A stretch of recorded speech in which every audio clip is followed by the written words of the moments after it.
Olá, tudo bem com você? Meu nome é André, sou professor de Geografia da Rede Estadual e quero que você seja muito bem-vindo à nossa aula de Geografia de hoje do programa Aula Paraná. Eu quero que você pegue seu caderno, caneta, lápis e borracha e anote os objetivos dessa nossa aula de hoje para que você possa ir acompanhando essa aula de retomada. Então, olha aqui, nós vamos caracterizar a estrutura geológica brasileira e também localizar no território do país os principais recursos minerais existentes e explorados, além de associar a existência dos recursos minerais à estrutura geológica e explicar um pouco sobre a utilização desses recursos naturais pela nossa sociedade. E a partir disso a gente já traz aqui, uma revisão sobre a estrutura geológica brasileira, onde nós temos os escudos cristalinos, que são províncias geológicas com idade antiga e apresentam, por isso, as mais antigas rochas do planeta, tendo sido muito desgastadas pela ação dos agentes erosivos, chamados também de dobramentos antigos. Então, quando estamos falando dessa formação, dessa estrutura geológica, que são justamente os escudos cristalinos, estamos falando das formações geológicas mais antigas do nosso planeta, aquelas que se formaram por primeiro e que, em função da exposição à chuva, vento, à variação de temperatura, ao intemperismo, seja ele físico, químico ou biológico, sofreram ações erosivas, sofreram com desgaste. Por isso não apresentam altitudes tão elevadas e também apresentam topos arredondados. E isso fica claro quando observamos a imagem aqui do lado direito, onde a maioria desses topos tem altitudes mais baixas e também vão ser arredondadas. Nós também dispomos das bacias sedimentares, que foram formadas justamente pelos sedimentos provenientes dos escudos cristalinos. Então esses sedimentos foram sendo depositados ao longo de milhares e milhares de anos e juntamente com esses sedimentos nós tivemos ali o depósito de material orgânico, nós também tivemos o depósito de outras rochas, de outros elementos que foram ali se depositando, constituindo essas grandes bacias sedimentares. A imagem do lado direito da sua tela, ela deixa muito claro isso, há depósitos ao longo de milhares e milhares de anos em camadas. Então essas linhas horizontais que podem ser observadas tratam-se de camadas de sedimentos que foram sendo realizadas ao longo de milhares e milhares de anos.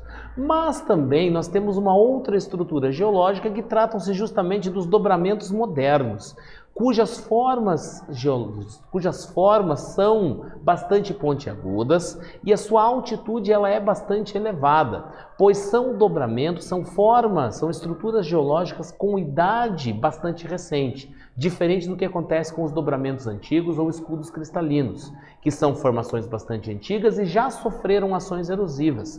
Os dobramentos modernos não sofreram essa ação. E aí nós temos alguns exemplos, como por exemplo a Cordilheira do Himalaia, onde nós temos ali o Monte Everest, o K2, que são alguns exemplos desses dobramentos modernos. E aí a gente vai também poder definir relevo, aonde é importante que fique claro a você que a superfície do nosso planeta ela não é lisa, ela é repleta de irregularidades. E a estas irregularidades é que dá-se o nome de relevo, ao conjunto de formas da superfície do nosso planeta. E aqui duas imagens que você pode observar com duas formas de relevo bastante distintas. E como que o relevo terrestre ele é moldado? Como que ele vem se transformando? Nós vamos ter uma série de agentes, uma série de fenômenos que são responsáveis por moldar o relevo, por formar e transformar o relevo e também as rochas que ali se encontram. E esses agentes podem ser internos, que são aqueles que são originados no interior do planeta, como por exemplo os vulcões, e aqueles agentes externos que ocorrem na superfície do nosso planeta. Esses agentes exógenos, também chamados de agentes externos, são todos aqueles que ocorrem na superfície do nosso planeta, que têm a sua origem na superfície do planeta. A ação da água, a ação do vento, a ação do gelo, o derretimento do gelo, a própria ação humana ou dos animais são exemplos de agentes exógenos e agentes externos. Já os agentes internos, aqueles que são provenientes do interior do planeta, movimentos das placas tectônicas, atividades sísmicas, terremotos e também a atividade vulcânica, que gera transformações no relevo. E agora que a gente já fez essa retomada acerca da estrutura geológica e da formação do relevo, nossa primeira atividade para você, ó. Sabe-se que a superfície terrestre é repleta de irregularidades, que foram esculpidas ao longo de milhares de anos por processos endógenos e exógenos. Cite exemplos de processos endógenos e exógenos de modificação do relevo terrestre. Então anote aí no seu caderno exemplos de processos endógenos e de processos exógenos, que eu volto daqui a pouquinho para corrigir.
Muito bem, vamos conferir a sua resposta. Dá uma olhada aqui, ó.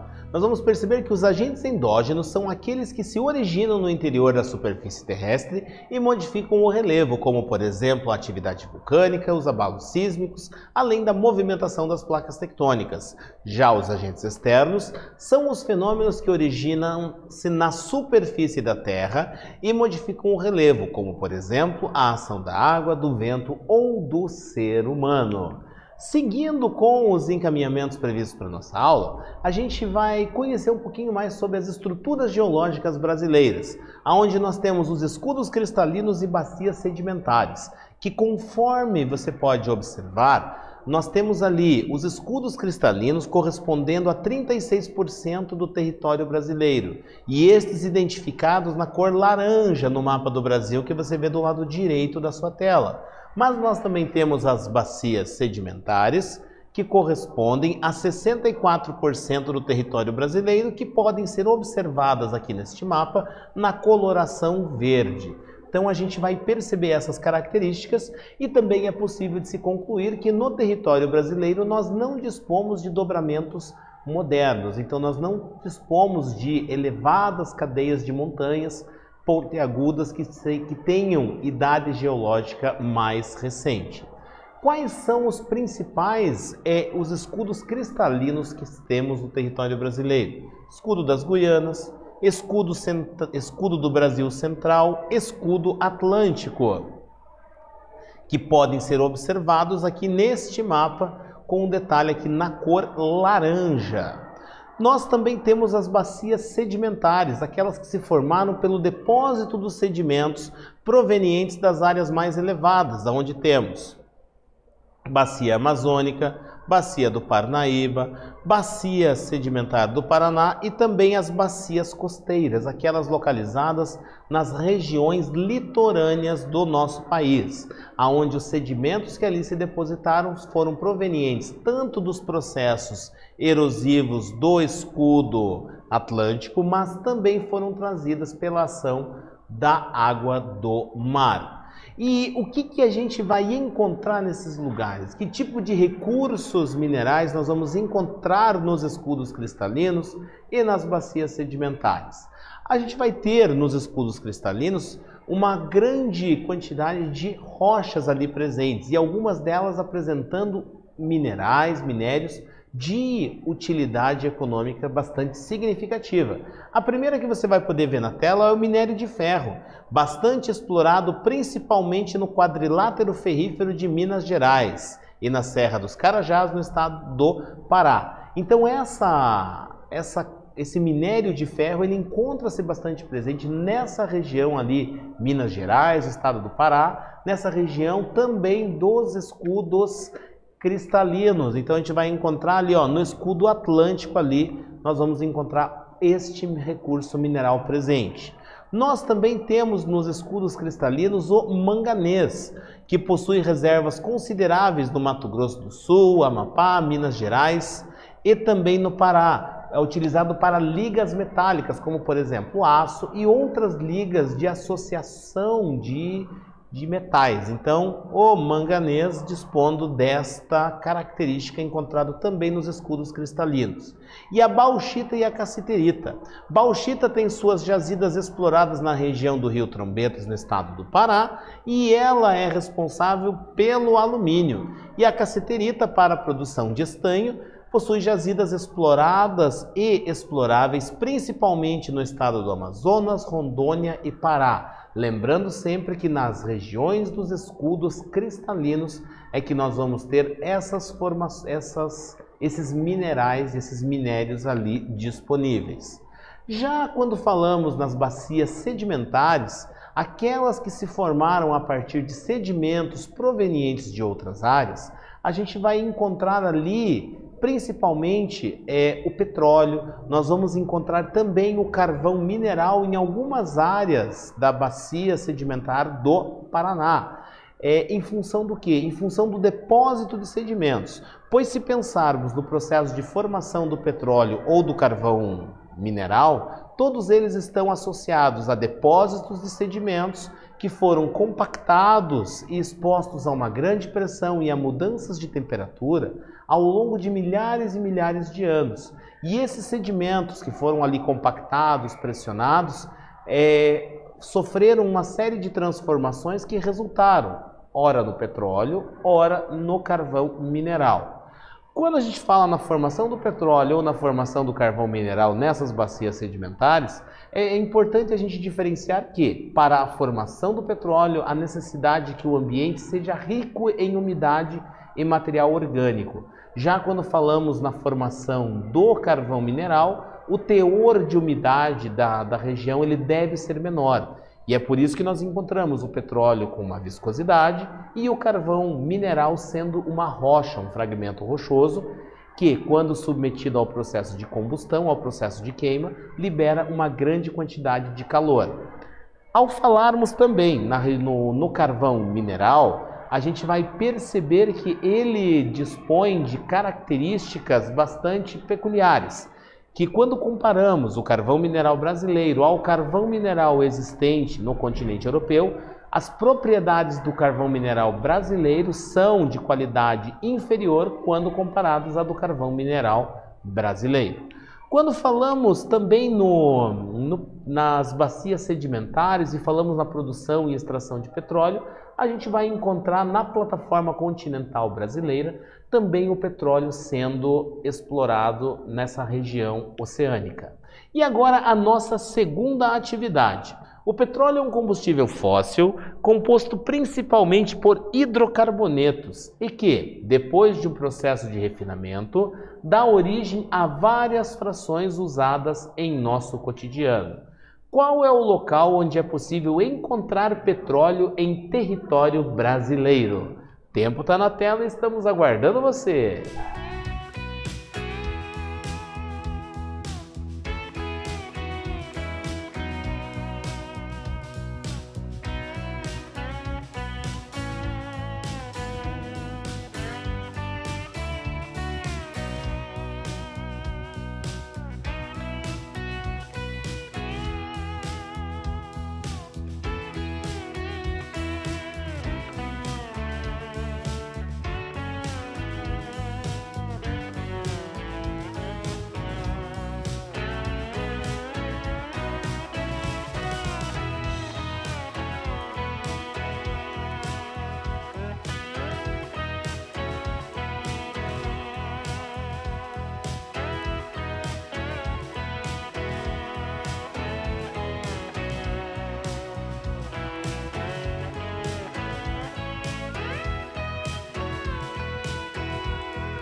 Muito bem, vamos conferir a resposta. Vamos ver o que você colocou no caderno, se está próximo com aquilo que eu vou apresentar aqui para você. Porém, se as palavras que você utilizou estiverem diferentes, não precisa arrancar folha, não precisa sair apagando tudo. Dá uma olhada se a ideia central da resposta que eu vou apresentar para você, se ela está próxima com a ideia da sua resposta. Então, antes de apagar, de arrancar folha, acompanhe a resposta e dá uma conferida. O petróleo é encontrado nas bacias sedimentares, em função das condições propícias para a formação. O destaque para o petróleo brasileiro é sua localização nas áreas da plataforma continental. Então, em função justamente das características geológicas, o fato das bacias sedimentares terem sido formadas pelos sedimentos e o petróleo, por sua vez, ser formado pela decomposição de material orgânico, então nós percebemos essa relação. Ou seja, o material orgânico em um ambiente rico em umidade acabou sendo compactado, ou seja, depósitos de sedimentos caíram sobre essas áreas e vieram compactando toda essa área. E aí esse material orgânico ele entrou em decomposição, porém ele ficou ali confinado. E essa decomposição desse material confinado resultou ao longo de milhares e milhares de anos na formação do petróleo. E quando falamos também na formação do petróleo, também existe associado à formação do petróleo o gás natural, ou seja, o gás proveniente da decomposição de todo esse material orgânico e dos processos que ali ocorreram quando o petróleo estava confinado. E quando falamos no refino do petróleo, nós estamos falando na obtenção de produtos e subprodutos, como o plástico, por exemplo, que é proveniente do petróleo, ou seja, do refino do petróleo, o isopor e tantos outros materiais.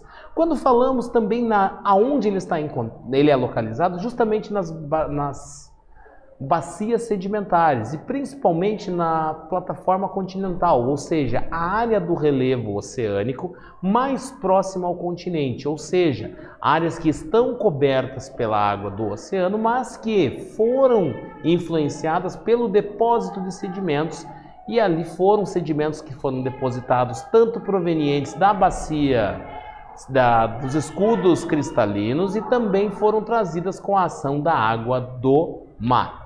E a retomada aí, o que nós falamos nessa nossa aula de hoje então? Nós falamos justamente sobre estruturas geológicas brasileiras, falamos também sobre formação do relevo brasileiro e ainda falamos sobre os escudos cristalinos, as bacias sedimentares e os recursos naturais disponíveis nessas áreas do território brasileiro. Quero muito agradecer a você, estudante da Rede Estadual de Ensino, pelo seu envolvimento e participação na aula, e a você, entusiasta pelo conhecimento, também quero agradecer pela participação e envolvimento. Um forte abraço a todos e até a próxima aula de Geografia do programa Aula Paraná.